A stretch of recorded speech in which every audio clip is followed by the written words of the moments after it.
This Family Life News podcast is made possible by the support of listeners like you.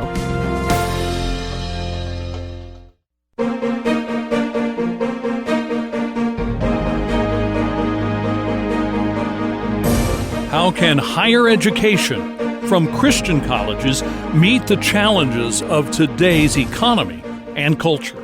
I'm Greg Gillespie, and welcome to Faith Under Fire, the Family Life News feature that hears the voices from the battlegrounds on religious issues. Today, I have a conversation with Warren Smith. He is the president of MinistryWatch.com. He, like we, have been covering what's been happening with Christian colleges in our area and across the nation. The trend has been difficult, and we begin our conversation considering why this has been true. Warren, you have been following, as we have, a number of Christian colleges who have struggled lately. The most recent of those to close in our listening area was Clark Summit University. You have been following these trends. At the same time, Ministry Watch has been reporting on some Christian colleges that are absolutely thriving. Let me ask you to tell us, what is the trend of what faith-based colleges, higher education, what's happening these days? Well, what happened in your neck of the woods, Greg, with Clark Summit is unfortunately kind of the trend. As you rightly said, that there are some colleges that are doing well, but in general, there are kind of a triple whammy, a perfect storm of issues that are facing Christian colleges right now. Number one is that there are simply fewer college-aged students now than there have been in generations past. We're having fewer babies as a culture. That's having a significant impact on colleges and universities. There have also been some huge technological changes in the last 10 to 20 years.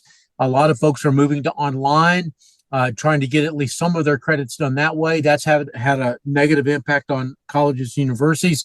There's been some question about the value of a college education, especially when you consider the spiraling costs. Even though I know a lot of people are glad to have student loans, one of the things that the massive government student loan program has created is a lot of cash in the higher ed marketplace. So colleges have just been raising their prices year after year after year. The cost of college is going up much greater than the rate of inflation.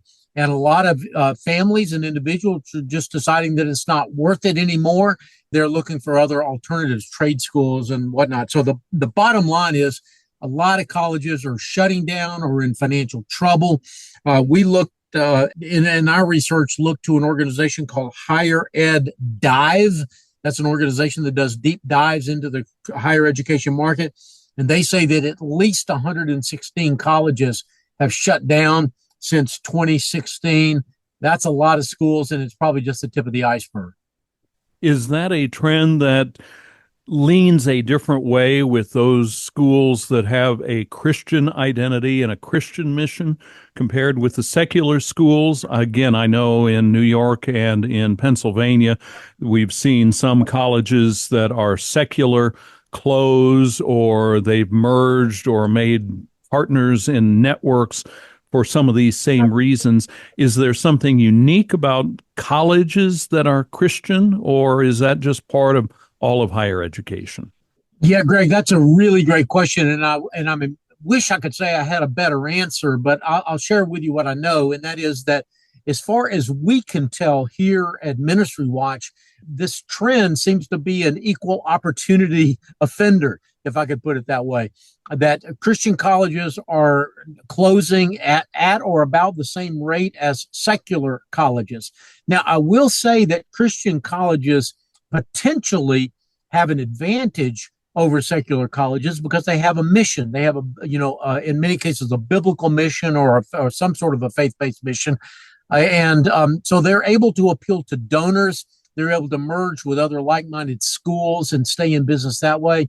But as near as we can tell right now, there's not really been any difference between Christian colleges and secular colleges. Now, what we have seen among some Christian colleges, at least the ones that are thriving, again, a small number, but there are some that are bucking the trend, is that they have tended to double down on their Christian distinctives, and they have specialized in particular degree programs that have a marketplace need, and they have been thriving. But I should also say that they're not necessarily in the traditional Bible college programs. They're in programs like accounting and engineering and aviation and aeronautics and cybersecurity, and not necessarily in Bible and ministry. We're talking with Warren Smith of ministrywatch.com. Let me ask you for prescriptions, and I know you are not licensed to practice medicine and you're not a higher education professional, but you are an observer of faith-based trends in the culture. What is the prescription for Christian schools these days to maybe learn from some of those places that are succeeding by finding a niche and really doing a great job of promoting and recruiting? Yeah, I think that is one of the areas, and we've already alluded to it, Greg, and that is that the ones that are succeeding seem to be really focusing their programs, and they're also focusing in areas that might be considered non-traditional for Christian schools. So, for example, Monterey College in North Carolina, right outside of Asheville, North Carolina, has really invested in a cybersecurity program, and they're able to get people through that program in 3 to 4 years, get them out into the marketplace, making high 5 and low 6-figure incomes. So they become very attractive to young people that are looking for careers in technology. LeTourneau University got its start really as a missions college. But they developed a program in mission aviation many years ago, decades ago, and that program has been thriving and has been able to keep LeTourneau College kind of up and running. Another school here in North Carolina that I've been following, Carolinas University, it used to be called Piedmont Bible College and then became Piedmont International University. Again, it is merged with other colleges. That's another trend we're seeing, Greg, is that marginal colleges are merging, combining student bodies, shedding assets, and they're able to get a new lease on life financially.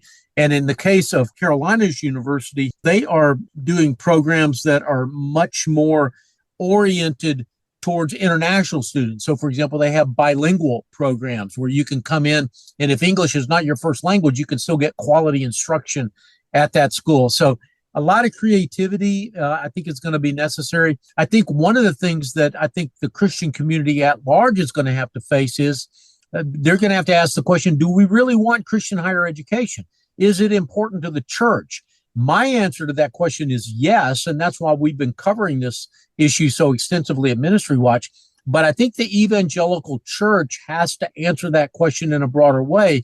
And if the answer is yes for the broader church, we're going to have to support that. We're going to have to support Bible-believing evangelical colleges so that we can get the tuition costs down to a level that makes sense for middle-class families. Otherwise, we're just going to see this trend continue. And the last group I'd like to hear a prescription on or an analysis from your seat. What about parents and families? What do they need to know about these trends at Christian colleges? What else do families need to know about where things are going in higher education that has that cross out on the front sign? Well, I mean, I'm a parent of 4. My kids are grown. 3 of my 4 kids went to Christian colleges. The 4th one went to the Air Force Academy. So thank you to your listeners for helping pay for that education. But one of the things that my wife and I had to decide was just how committed are we to Christian education? Because we could have sent our kids to a state school for probably anywhere from $8,000 to $15,000. But sending them to a Christian school is typically going to cost anywhere from $20,000 to $40,000, and in some cases even more than that. So I think Christian families really have to have a heart-to-heart, kind of meeting with themselves, with the Lord, and with their kids about just the value and the power of Christian education. I'm a huge proponent of Christian education. That's the reason we sent our kids to Christian colleges.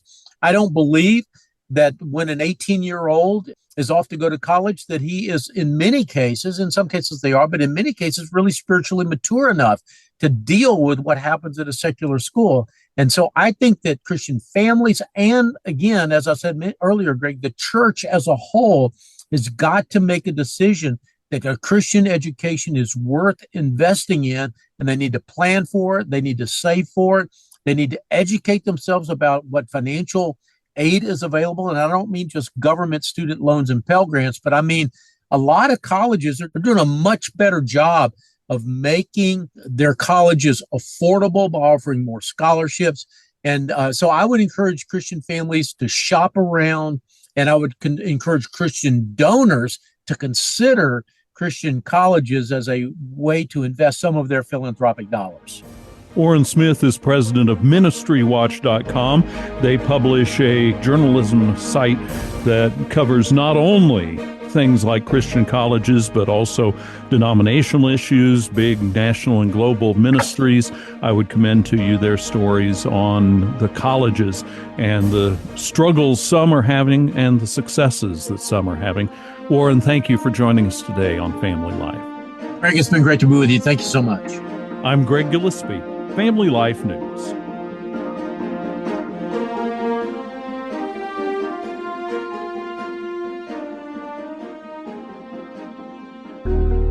Thank you for listening to this Family Life News podcast. If you've been encouraged by what you've heard, please share it with others and click the subscribe button to automatically receive future episodes.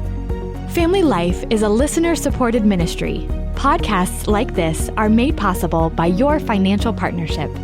Find out more at familylife.org.